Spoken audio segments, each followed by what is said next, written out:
उत्तर प्रदेश के एक छोटे से गांव सोनपुर की बात है। ये गांव वैसे तो बिल्कुल आम था। मिट्टी के घर, खेतों में झूमती फसलें और हर शाम मंदिर की घंटियां। लेकिन इस गांव में एक चीज ऐसी थी जिसके बारे में लोग फुसफुसाकर ही बात करते थे। वो था शिव बाबा का पुराना मंदिर, जो गांव के बाहर घने पीपल के पेड़ों के बीच छिपा था। कहते हैं वो मंदिर 300 साल पुराना था। वहां जो भी सच्चे मन से मन्नत मांगता था, उसकी हर इच्छा पूरी होती, पर एक शर्त के साथ। मन्नत पूरी होने के बाद लौटकर धन्यवाद देना जरूरी था, वरना उस व्यक्ति की जिंदगी में अशांति उतर आती थी। गांव वाले इस मंदिर से डरते भी थे और श्रद्धा भी रखते थे। हर सोमवार को दूर दूर से लोग आते, दूध चढ़ाते, दिया जलाते और बाबा से अपनी मनोकामना मांगते। एक दिन शहर से आया एक लड़का, अर्जुन।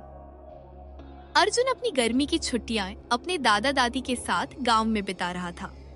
वो मॉडर्न सोच वाला लड़का था, जो भगवान, मन्नत और चमत्कार जैसी चीजों को बस अंधविश्वास मानता था। एक रात जब वो चौपाल में दोस्तों के साथ बैठा था, तो गांव के बुजुर्ग रघुवीर काका बोले, बेटा, इस गांव में एक शिव मंदिर है। वहां जो भी सच्चे मन से कुछ मांगता है, भगवान खुद उसकी सुनते हैं। अर्जुन हंस पड़ा। काका, ये सब कहानियां हैं। आज के जमाने में चमत्कार कहाँ होते हैं। काका मुस्कुराए और बोले, बेटा, तू शहर का है इसीलिए नहीं मानता, पर जिसने मांगा उसने पाया भी है। बस लौटकर धन्यवाद देने की भूल मत करना।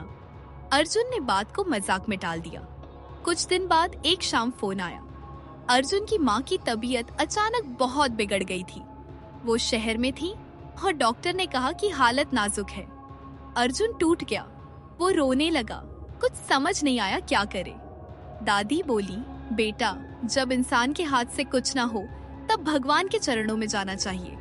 जा, बाबा भोलेनाथ से प्रार्थना कर, वो सुनेंगे।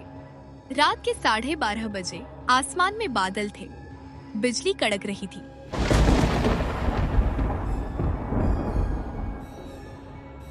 अर्जुन मंदिर की ओर निकल पड़ा। मंदिर की सीढ़ियां काई से फिसल रही थी। सिर्फ घंटियों की आवाज और हवा का शोर था।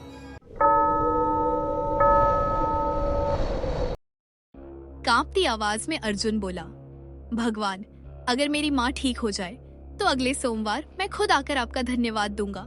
बस एक बार मेरी माँ को बचा लीजिए। जैसे ही उसने आंखें बंद की, मंदिर की घंटी अपने आप बजने लगी। हवा में ठंडक और एक अजीब सी गंध फैल गई। अर्जुन डर गया, लेकिन दिल में एक अजीब शांति भी थी।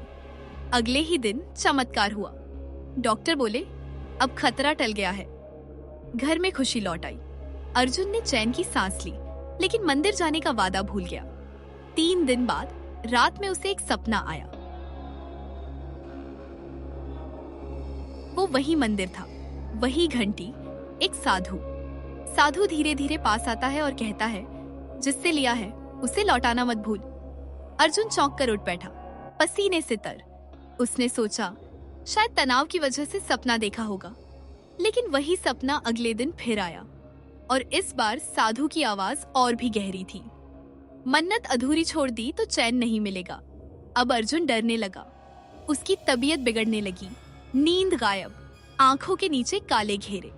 कभी कभी उससे लगता कोई उसके पीछे है, कोई उसे देख रहा है।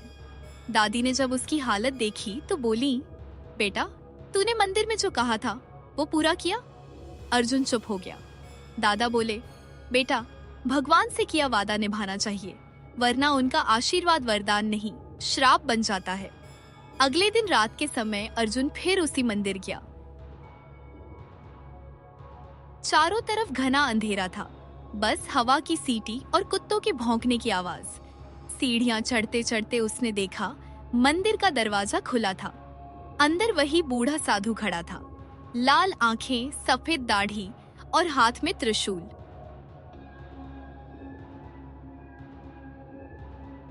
साधु बोला, तू आया क्यों नहीं जब मन्नत पूरी हो गई? अर्जुन कांपते हुए बोला, माफ कर दो बाबा, मैं भूल गया था, मेरी गलती थी। साधु ने धीरे से कहा, भूलना इंसान की फितरत है, पर भगवान की नहीं। अचानक तेज हवा चली, दीपक बुझ गए, घंटियां अपने आप बजने लगी। अर्जुन डरकर जमीन पर गिर पड़ा और रोने लगा। फिर उसने महसूस किया किसी ने उसके सिर पर हाथ रखा। साधु की आवाज आई, जा बेटा, अब चैन से जी और लोगों को बता कि भगवान से लिया वादा निभाना मत भूलना। और अगले ही पल वो साधु गायब हो गया। सुबह जब गांव वाले मंदिर पहुंचे तो देखा अर्जुन बेहोश पड़ा था। अर्जुन ने उस दिन से हर सोमवार वहां दिया जलाना शुरू कर दिया।